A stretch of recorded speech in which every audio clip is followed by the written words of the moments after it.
V3 news లక్ష్యం సమాజహితం. నేను తేజస్వి. ముందుగా హెడ్లైన్స్.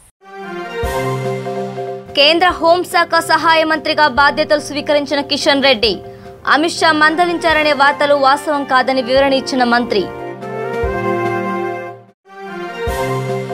ఈ ఎన్నికల్లో వెలువడిన తీర్పు నిజమైంది కాదు. దామాషా పద్ధతిలో ఎన్నికలు నిర్వహించాలన్న సిపిఐ నేత నారాయణ.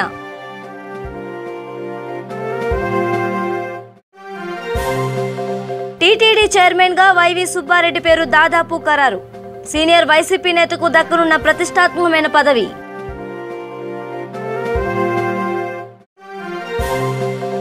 అడవిలో స్వేచ్ఛగా జీవించే హక్కు ఆదివాసులకు కల్పించాలి. విశాఖ ఆదివాసుల సదస్సులో ప్రభుత్వాన్ని డిమాండ్ చేసిన మాడభూషి శ్రీధర్. ఇక డీటెయిల్స్ చూస్తే తెలంగాణలో బీజేపీకి చాన్నాళ్లుగా మూలస్తంభంలా కొనసాగుతున్న నేత గంగారపు కిషన్ రెడ్డి.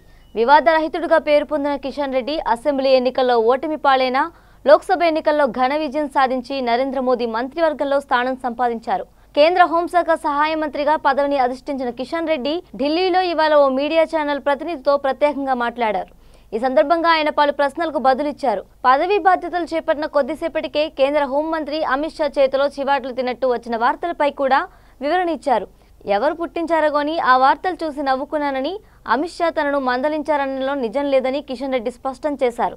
టెర్రరిజానికి హైదరాబాద్ మూల కేంద్రంగా మారిందని తాను వ్యాఖ్యానించానని, అయితే ఉగ్రవాదం విషయంలో ఇంకా గట్టిగా మాట్లాడాలని అమిత్ షా చెబుతారే తప్ప ఎప్పుడూ డిసప్పాయింట్ చేసేలా మాట్లాడారని తెలిపారు. మసీజ్లో మతోన్మాదం విషయంలో గానీ, గుండాయిజం విషయంలో గానీ తాము మెతకగా వ్యవహరిస్తున్నామని, మీరైనా దూకుడు ప్రదర్శించాలని అమిత్ షా సూచిస్తారని, ఆయన తనను మందలించే సమస్య లేదని కిషన్ రెడ్డి స్పష్టం చేశారు. 37% ఓట్లు సాధించి బీజేపీ అధికారంలోకి వచ్చిందని, కానీ 63% మంది ప్రజలు ఆ పార్టీని తిరస్కరించారని సిపిఐ జాతీయ కార్యదర్శి నారాయణ పేర్కొన్నారు. గుంటూరులోని అరండల్పేటలో జరిగిన ఓ కార్యక్రమంలో పాల్గొన్న ఆయన మీడియాతో మాట్లాడుతూ దామాషా పద్ధతిలో ఎన్నికలు నిర్వహిస్తేనే అన్ని వర్గాల ప్రజలకు న్యాయం జరుగుతుందని, ఈ ఎన్నికల్లో వెలువడిన తీర్పు నిజమైనది కాదని అన్నారు. ఈవీఎంలను పూర్తిగా నిషేధించాలని నారాయణ డిమాండ్ చేశారు. అభివృద్ధి చెందిన దేశాల్లో సైతం ఈవీఎంలు వాడటం లేదని గుర్తు చేశారు. అవకాశవాద రాజకీయ శక్తులను ఎదుర్కొనేందుకు దేశంలోని అన్ని వామపక్ష పార్టీలు పునరీకరణ జరగాలన్నారు. ఈ ఎన్నికల్లో వామపక్ష పార్టీలకు చేదు ఫలితాలు ఎదురయ్యాయని నారాయణ పేర్కొన్నారు. ఏపీ సీఎం వైఎస్ జగన్ మరో విధానపరమైన నిర్ణయం తీసుకున్నారు. ఎంతో ప్రాముఖ్యత ఉన్న టీటీడీ బోర్డు చైర్మన్ గా మాజీ ఎంపీ వైవి సుబ్బారెడ్డి పేరును ఖరారు చేసినట్లు విశ్వసనీయ సమాచారం. వైవి సుబ్బారెడ్డికి జగన్ కుటుంబంతో సన్నిహిత బంధుత్వం ఉంది. సుబ్బారెడ్డి దివంగత వైఎస్ఆర్ తోడలుడు వైఎస్ విజయమ్మ చెల్లెలు స్వర్ణలతను వైవి వివాహమాడారు. వైవి సుబ్బారెడ్డి రాష్ట్రానికి ప్రత్యేక హోదా కోసం రాజీనామా చేసిన వైసీపీ ఎంపీల్లో ఒకరు. అయితే అనూహ్య రీతిలో ఒంగోలులో మాగంటు శ్రీనివాసరెడ్డికి సీటు ఇచ్చిన జగన్ బంధువైన వైవిని పక్కన పెట్టేశారు. మాగుంట ఘన విజయం సాధించడంతో జగన్ నిర్ణయం సబాబే అనిపించినా పార్టీలో సీనియారిటీ దృష్ట్యా వైవికి న్యాయం చేస్తే బాగుండేదన్న అభిప్రాయాలు వినిపించాయి. ప్రస్తుతం ఆయన వైసీపీ పొలిటికల్ అడ్వైజర్ కమిటీలో సభ్యుడిగా ఉన్నారు. ఎన్నికల్లో ఉభయ గోదావరి జిల్లాలో ఇన్ఛార్జిగాను వ్యవహరించారు. కాగా వైవిని రాజ్యసభకు పంపిస్తారంటూ కొన్ని రోజులుగా ప్రచారం జరుగుతుంది. ఇప్పుడు టీటీడీ చైర్మన్ గా ఆయన పేరు ఖరారు కావడంతో ఆ ప్రచారానికి తెరపైనట్టే భావించాలి. ప్రపంచ పర్యావరణ దినోత్సవం సందర్భంగా మహిళా సేనా సేవా సమితి ఆధ్వర్యంలో హైదరాబాద్ బేగంపేట సమీపంలో గల నల్లపోచమ్మ ఆలయ ప్రాంగణంలో ప్రపంచ పర్యావరణ సంరక్షణ కార్యక్రమంను నిర్వహించారు. మహిళా సేనా సేవా సమితి చైర్మన్ ఫౌండర్ మాట్లాడుతూ పరిసరాల పచ్చగా ఉంటేనే నగరము బాగుంటుందని తెలియజేశారు. ముఖ్య అతిథులు కిలారి మనోహర్, తరుణి, నాగులపల్లి పద్మిని మాట్లాడుతూ వాతావరణ కాలుష్యం, వాతావరణంలో ఉన్న తేమ, ఉష్ణోగ్రతను తగ్గించడానికి మొక్కలు పెంచడమే సరైన పరిష్కారమని, వాహనాల వాడకం కూడా ఎంతో తగ్గిస్తే మన ఆరోగ్యానికి కూడా అంత మంచిదని, వ్యాయామం, సైక్లింగ్ చేయడం ఎంతో మేలని పేర్కొన్నారు. ఈ కార్యక్రమానికి ముఖ్య అతిథులుగా Vengal Rao Nagar corporator Kilari Manohar, Begumpet corporator Taruni, film chamber vice chairman Nagulapalli Padmini, film artist Vaibhav తదితరులు పాల్గొన్నారు.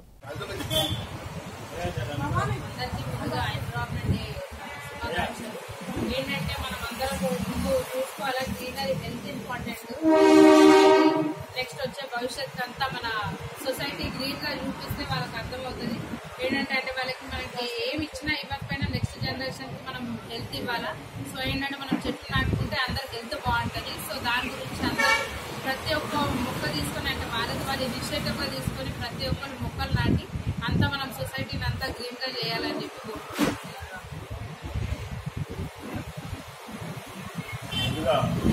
హైదరాబాద్ నగరవాసులందరికీ చేస్తూ హైదరాబాద్ కాంక్రీట్ చెక్కలైపోతుంది.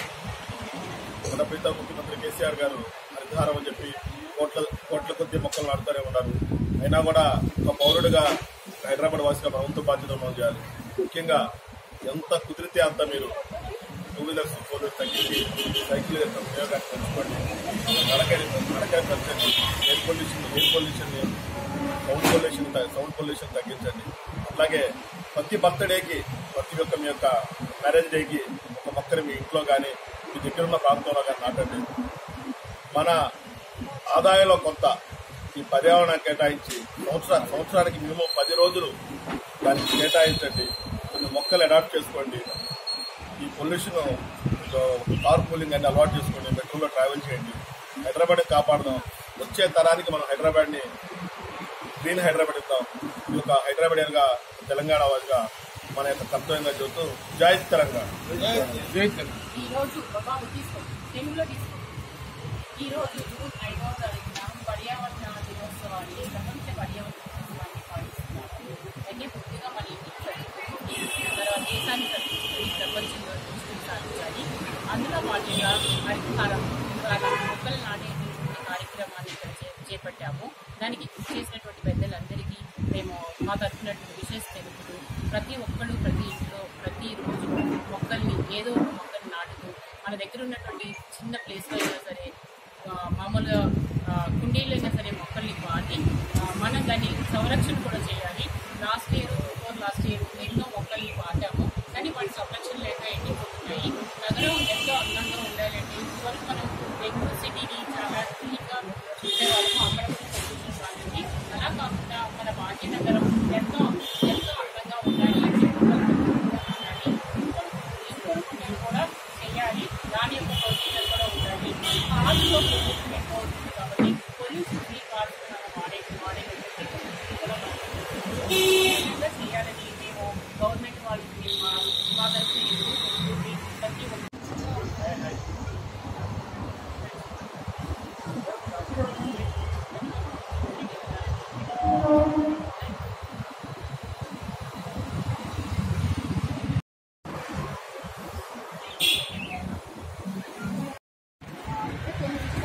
అందరికీ ముందుగా వరల్డ్ ఎన్విరాన్మెంట్ డే శుభాకాంక్షలు. మనం చూసుకుంటే కనుక ఈ మధ్య కాలంలో చూసుకుంటే కనుక మన స్టేట్లో కానీ ఆల్ ఓవర్ ఇండియాలో ఎక్కడైనా కానీ ఎండలు చాలా ఎక్కువగా ఉన్నాయి. అది ఎందుకు అని చూసుకుంటే కనుక మనం ఒక్కసారి రీజన్ కోసం వెనకాలకి వెళ్తే ఏంటంటే మన దగ్గర ఎన్విరాన్మెంట్ లేదు. ఎన్విరాన్మెంట్ లేకపోవడం వల్ల, గ్రీనరీ లేకపోవడం వల్ల వర్షాలు తగ్గిపోయాయి. వర్షాలు తగ్గిపోవడంతో అసలు సమ్మర్ సీజన్ అంటే అసలు ఇంత గాలి కూడా రాలేని పరిస్థితి. మీరు చూసుకుంటే కనుక జూన్ స్టార్ట్ అయింది. జూన్లో కూడా వర్షాలు లేకపోవడం చాలా దురదృష్టమైంది. ఏంటంటే మనం కొంచెం చెట్లు నాటి దాన్ని ముందుగా మనం నడిపిస్తూ ఉంటే, చెట్లు నాటి అందరికీ మనము హెల్త్ ఇస్తే ఆ గ్రీనరీ కానీ అదంతా మనకి వర్షాలు పడడానికి వేకెన్సీ ఉంటుంది. దాని తర్వాత చూసుకుంటే మనం నెక్స్ట్ జనరేషన్కి మన తరతరాలుగా వచ్చే ఆస్తి ఇవ్వడం కానీ, గోల్డ్ ఇవ్వడం కానీ ఆ సెకండరీ. ముందు మనం ఫస్ట్ వాళ్ళకి హెల్త్ ఇవ్వడం ఇంపార్టెంట్. అదే మనం హెల్త్ ఇస్తే గనక వాళ్ళు ఎవరైనా కానీ హెల్త్ ఇస్తే మనం వాళ్ళకి అవి ఎంజాయ్ చేయడానికి ఉంటుంది. మనం హెల్త్ ఇలా గ్రీనరీ నాటకుండా అసలు చెట్లు లేకుండా చూసుకుంటే కనుక చాలా ఇబ్బంది అయిపోతుంది. సో అందుకని నేను అందరినీ రిక్వెస్ట్ చేసేది ఏంటంటే ప్రతి ఒక్కరు ఒక ఇనిషియేటివ్ గా తీసుకొని ప్రతి 1 month ఒకసారైనా లేకపోతే ప్రతి వీక్ ఒకసారైనా ఒక చెట్టు నాటితే కనుక వాళ్ళ సరౌండింగ్స్ లో ఎలా అయితే ఇంకుడు గుంతలు మ్యాండేటరీ అయిపోయిందో అలానే ప్రతి ఒక్కరు ఒక ఇంట్లో ఎంతమంది ఉంటే అంతమందికి ఒక చెట్టు నాటి వాళ్ళకి రంజాన్ శుభాకాంక్షలు. మహిళా సేనా సేవా సమితి తరఫు నుంచి ఈరోజు వరల్డ్ ఎన్విరాన్మెంట్ డే సందర్భంగా మేము ఇక్కడ నల్లపోచమ్మ టెంపుల్ బేగంపేటలో మేము ఎన్విరాన్మెంట్ డే మొక్కలు నాటే కార్యక్రమం మొక్కలు పంపిణీ కార్యక్రమం చేశాము. ఈ ప్రోగ్రామ్కి మన తరుణి మేడం గారు రావడం చాలా హ్యాపీగా ఉంది. అండ్ మనోహర్ గారు కూడా వచ్చి ఇప్పుడే మేము మొక్కలు నాటేసి వెళ్ళాము. ఈ టెంపుల్ ఫౌండర్ ఎవరైతే ఉన్నారో నరేంద్ర సార్కి చాలా కృతజ్ఞత చెప్తున్నాక మీ సపోర్ట్ చాలా మాకు హ్యాపీగానే మేము ఇక్కడ ఈరోజు మొక్కల ప్రోగ్రామ్ అనేది చాలా సక్సెస్ అయింది. ఈ ప్రోగ్రామ్కి వచ్చిన ప్రతి ఒక్కరికి మహిళా సేన సేవా సమితి నుంచి కృతజ్ఞతలు చెప్పడానికి. అండ్ ఇక్కడే కాదు మా టీం కరీంనగర్ నుంచి, కామారెడ్డి నుంచి కూడా వచ్చారు. ప్రతి ఒక్కరు వచ్చి దీన్ని సక్సెస్ చేసినందుకు చాలా సంతోషం. మేడం మేడం గారు చాలా సంతోషం మాకు మీరు వచ్చినందుకు. నరేంద్ర సార్ మీకు చాలా సంతోషం. ముందు చేసే కార్యక్రమాల్లో మీ సపోర్ట్ మాకు ఉండాలని నా మహిళా సేన సేవా సమితి టీం నుంచి కోరుకుంటున్నాను. Thank you so much. దానికి ముందుకు ఇచ్చారు మా మహిళలకు ఎప్పుడు సపోర్ట్గా ఉండేటువంటి పురుషులు కూడా మాకు తోడై ఈరోజు ఈ కార్యక్రమాన్ని ఇంత దిగ్విజయంగా మన కార్పొరేటర్ కరీం గారు ఆధ్వర్యంలో కార్పొరేటర్ కిలారి మనోహర్ గారు, డాక్టర్ మనోహర్, మా మహిళా సేన, నేను బ్రాండ్ అంబాసిడర్గా ఉన్నాను, మహిళా సేన ప్రెసిడెంట్ అయినటువంటి సంధ్యాలక్ష్మి, మహిళా సేనకి అందరూ సపోర్ట్ చేసినటువంటి అందరూ పేరున మేమందరూ ఇక్కడ చాలా హ్యాపీగా ఫీల్ అవుతున్నాం. అలా అదేవిధంగా సెలబ్రిటీ అయినటువంటి వైభవ్ కూడా వచ్చారు, ఫిల్మ్ సెలబ్రిటీస్ వచ్చారు. అందరూ మాకు సపోర్ట్ చేసిన సపోర్ట్ అనేది ఒకరికొకరు ఏ విధంగా ఉండాలంటే మొక్కలను నాటడం ఇంకా అగమ్య గోచరంగా ఉంటుంది. ఈ జనరేషనే కాదు, నెక్స్ట్ జనరేషన్ కూడా ఒక మంచి మెసేజ్ని చెట్టు ద్వారానే ఇవ్వగలము. ఓన్లీ ప్రకృతి బాగుంటే ప్రపంచంలో అన్నీ బాగుంటాయి. ఆటోమేటిక్గా సైకిల్ ఇది, ఆటోమేటిక్ అన్నీ జరుగుతూ ఉంటాయి. ప్రకృతి బాగుంటే చెట్లు బాగుంటాయి. సో ప్రతి ఒక్కరు ఒక్కొక్కటి చెట్టుని నాటండి. ప్రపంచ పర్యావరణ దినోత్సవం సందర్భంగా కాలుష్య నియంత్రణ బోర్డు ఆధ్వర్యంలో నల్గొండ విశ్వకర్మ సంఘం భవనంలో జరిగిన సభలో నల్గొండ జిల్లా అటవీ శాఖ అధికారి Shanta Rao, pollution control board AE, సమాచార హక్కు వికాస సమితి అధ్యక్షులు ఎర్ర మాధాకృష్ణ, హెచ్ఎస్వీఎస్ రాష్ట్ర ప్రధాన కార్యదర్శి యన్నమల్ల భాస్కర్ పాల్గొన్నారు. ఈ సందర్భంగా వారు మాట్లాడుతూ చెట్లను పెంచుకోవడం ద్వారానే మన పర్యావరణాన్ని కాపాడుకోగలమని, దీనికి మరో మార్గం లేదన్నారు. అందరూ తమకు వీలున్న ప్రతి చోట్ల చెట్లను పెంచడానికి ప్రయత్నం చేయాలని వారు విజ్ఞప్తి చేశారు.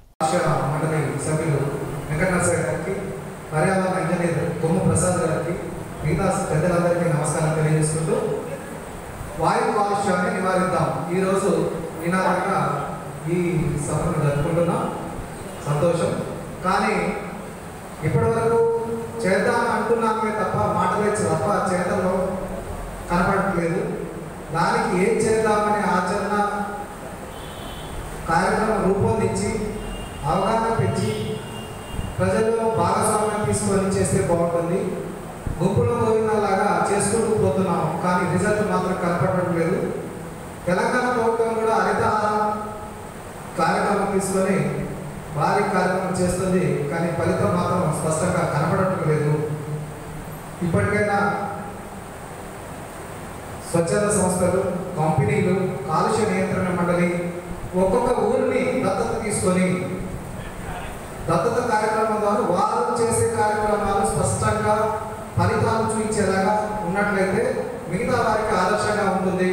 దాని ద్వారా మిగతా వారు కూడా స్పందించి ప్రోత్సాహకంగా ఉండడం వల్ల మిగతా కార్యక్రమాలు కూడా సక్సెస్ అవుతాయి. కాబట్టి ఇప్పటికైనా కొంత ఏరియాను దత్తత తీసుకొని కంపెనీల వాళ్ళు, ఎన్జిఓస్ కలిసి సంయుక్తంగా కార్యక్రమాలు చేపట్టాలని మేము కోరుకుంటున్నాం. దానిలో భాగంగా మా సమాచార హక్కు వికాసం తరఫున మేము ఒక గ్రామాన్ని దత్తత తీసుకోవాలనుకుంటున్నాం. ఇంతకుముందే సురేష్ గుప్తా గారితో మాట్లాడాం. ఒక గ్రామాన్ని దత్తత తీసుకొని ఇంటికి 2 మామిడి మొక్కలు, అంటే పండ్లు వస్తాయి, మామిడి మొక్కల నుంచి ఎక్కువ ఆక్సిజన్ వస్తుంది అనే ఉద్దేశంతో 2 మొక్కల్ని ఇంటింటికి పంపించేయడం కాదు, నాటి రావడం అనేది ఆలోచిస్తున్నాం. దానికి నాటిన మొక్కకు రక్షణ కోసం కొంత ఖర్చు కావాల్సి వస్తుంది. ఆ ఖర్చును ప్రభుత్వ సంస్థల ద్వారా కానీ కంపెనీలు కానీ మన స్పాన్సర్ చేయగలిగితే వారి భాగస్వామ్యంతో చేయాలనుకుంటున్నాం. దానికి త్వరలో పొల్యూషన్ బోర్డు వారితో కలిసి మాట్లాడి మేము ఒక గ్రామాన్ని దత్తత తీసుకొని కార్యక్రమం చేస్తాం. వచ్చే సంవత్సరం వరకు అది కొంత ఫలితాన్ని ఇస్తే మిగతా వారందరూ కూడా ఆ దారిలో వెళ్తారని ఆశిస్తున్నాం. ఇంకా ప్రధానంగా పర్యావరణాన్ని రక్షిద్దామంటున్నాం, కానీ మనకు పర్యావరణాన్ని వ్యక్తిగతంగా రక్షిస్తే లాభం ఏంటి అనేది నినాదంగా రావాలి. చాలామంది ఇప్పటికే చూస్తున్నాం, మిత్రుడు ఇప్పుడు ముందు మాట్లాడిన వ్యక్తి చెప్పారు, స్కిన్ అలర్జీస్ ఇబ్బందులు వస్తున్నాయి. దానికి కావాల్సిన మెడిసిన్స్ కోసం ఎన్ని వేలైనా ఖర్చు పెడుతున్నాం తప్ప పర్యావరణాన్ని కాపాడుకోవడం కోసం, చెట్లను పెంచడం కోసం అందులో 10% కూడా ఖర్చు పెట్టడం లేదు. ఆ వైపు ఆలోచిద్దాం. నాకెందుకు అనుకుంటున్నారు, స్కిన్ స్పెషలిస్ట్ దగ్గర వేల రూపాయలు పోస్తూ వేడి పెరిగిందని సన్ స్కిన్ లోషన్స్ రాసుకుంటున్నారు తప్ప దానికి రెమెడీ చెట్లను పెంచడం అనే సైడ్ ఆలోచించలేకపోతున్నాం. కొంచెం ఆలోచిద్దామని ఇక్కడికి వచ్చిన సంఖ్య చాలా తక్కువగా ఉంది. ఎందుకంటే ఆలోచన కలిగిన వ్యక్తులు మాత్రమే రాగలుగుతారు ఇక్కడికి. మన ద్వారానైనా ఎక్కువ మందిలో చైతన్యం తేవడానికి ప్రయత్నం చేద్దామని నేను ఒక గుర్తుండే మాట అంటాను, కుక్కను సాదుకుంటే ఇంటిని రక్షిస్తుంది, మొక్కను సాదుకుంటే ప్రపంచాన్ని రక్షిస్తుంది అనే నినాదంతో మా వికాసానికి పనిచేస్తుంది. Thank you.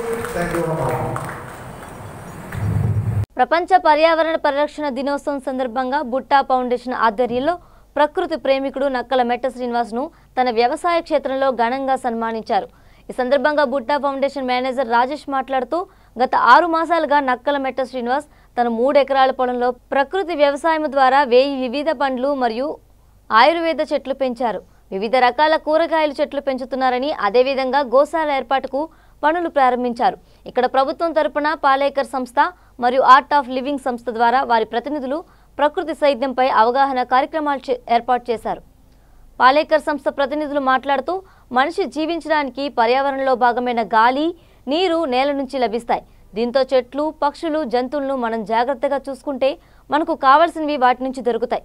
అవి క్షేమంగా ఉంటేనే మనం కూడా క్షేమంగా ఉండగలుగుతామని తెలిపారు. సన్మాన గ్రహీత నక్కల మెట్ట శ్రీనివాస్ మాట్లాడుతూ మానవుడు తన స్వార్థ ప్రయోజనాల కోసం ప్రకృతి సంపాదించిన వనరులను అవసరానికి మించి అడ్డగోలుగా వినియోగిస్తున్నాడని, కాబట్టి గతంలో నేడు బీసీ ఉద్యమ నేత, రాయలసీమ హక్కుల కోసం కృషి చేశాను. ఇప్పుడు సామాజిక బాధ్యతగా నాకున్న 7 ఎకరాల పొలంలో ప్రకృతి వ్యవసాయం చేస్తున్నానని, దీన్ని కూడా ఒక ఉద్యమ స్ఫూర్తిగా తీసుకొని రైతులకు అవగాహన కల్పించడానికి కృషి చేస్తున్నానని ఆయన తెలిపారు. విశాఖలో ఆదివాసీల అటవీ హక్కు చట్టంపై సదస్సు నిర్వహించారు. అడవిలో స్వేచ్ఛగా జీవించే అటవీ హక్కుల చట్టాన్ని సక్రమంగా అమలు చేయలేని ప్రభుత్వాల తీరును ఎండగడుతూ రైతు కూలీ సంఘం ఆధ్వర్యంలో సదస్సు జరిగింది. దీనికి ముఖ్య అతిథిగా కేంద్ర సమాచార హక్కు శాఖ మాజీ కమిషనర్ మాడభూషి శ్రీధర్ పాల్గొన్నారు. ఆదివాసీలకు అడవిలో జీవించేలా హక్కును కల్పిస్తూ తీసుకొచ్చిన చట్టం అమలు చేయడంలో వైఫల్యం చెందారని అన్నారు. ఆదివాసీలను రక్షించుకుంటేనే అడవుల మనుగడ సాధ్యమవుతుందని చెప్పారు. ఆదివాసీలకు కల్పించిన హక్కును సక్రమంగా అమలు చేయాల్సిన బాధ్యత ప్రభుత్వంపై ఉందని ఈ సందర్భంగా ఆయన తెలిపారు.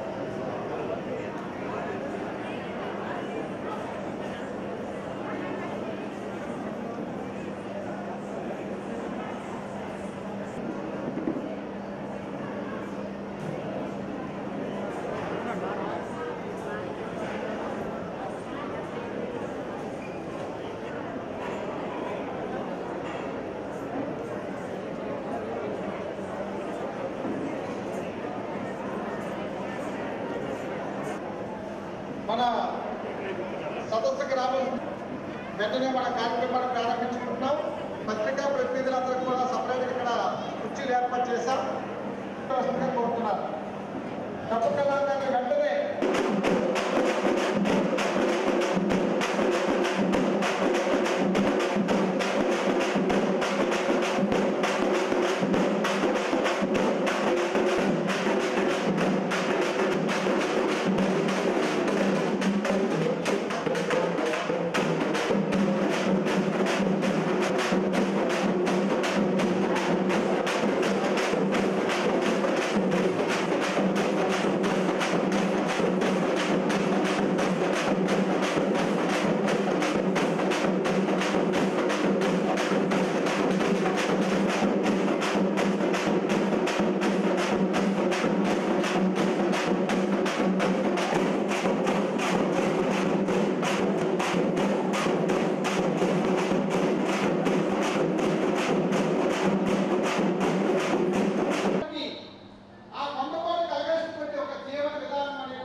మన జీవితాన్ని మన జీవనాన్ని మనం పడుతున్న శ్రమతో పోల్చుకుంటే ఇవాళ ఈ హాల్లో ఈ మీటింగ్ వేడి పెద్ద లెక్కే కాదు. మనకి సుప్రీంకోర్టు ఒక తీర్పు ఇచ్చింది, అనుభవం ఉంది. గిరిజన సంఘాల మహర్తి ఆయన వరుస రాష్ట్రం నుంచి వచ్చారు, ఆయన కూడా మళ్ళీ మనకి మధ్యాహ్నం ఊరేగింపు తర్వాత బహిరంగ సభ ఉంది కాబట్టి ఆ సమయాన్ని దృష్టిలో పెట్టుకొని ఇంతవరకు మనం ఇక్కడ పిలవడం జరిగింది. ఇంకా వేరే సంఘాలు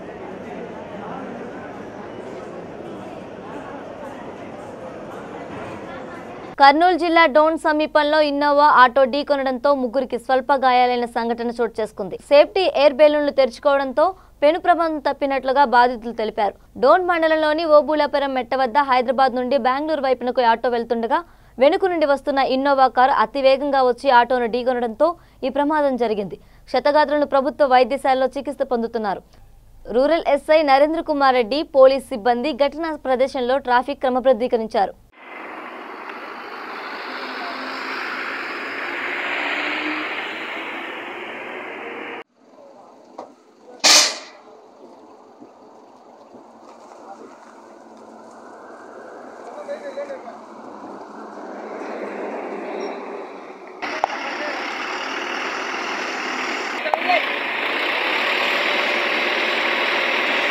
బులెటిన్ ముగించే ముందు హెడ్లైన్స్ మరోసారి. కేంద్ర హోంశాఖ సహాయ మంత్రిగా బాధ్యతలు స్వీకరించిన కిషన్ రెడ్డి, అమిత్ షా మందలించారనే వార్తలు వాస్తవం కాదని వివరణ ఇచ్చిన మంత్రి. ఈ ఎన్నికల్లో వెలువడిన తీర్పు నిజమైంది కాదు, దామాషా పద్ధతిలో ఎన్నికలు నిర్వహించాలన్న సిపిఐ నేత నారాయణ.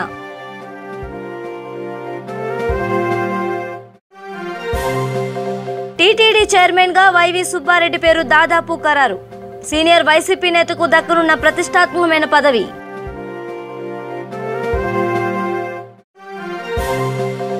అడవిలో స్వేచ్ఛగా జీవించే హక్కు ఆదివాసులకు కల్పించాలి, విశాఖ ఆదివాసుల సదస్సులో ప్రభుత్వాన్ని డిమాండ్ చేసిన మాడభూషి శ్రీధర్. ఇవి bulletin updates. Keep watching V3 news. లక్ష్యం సమాజ హితం.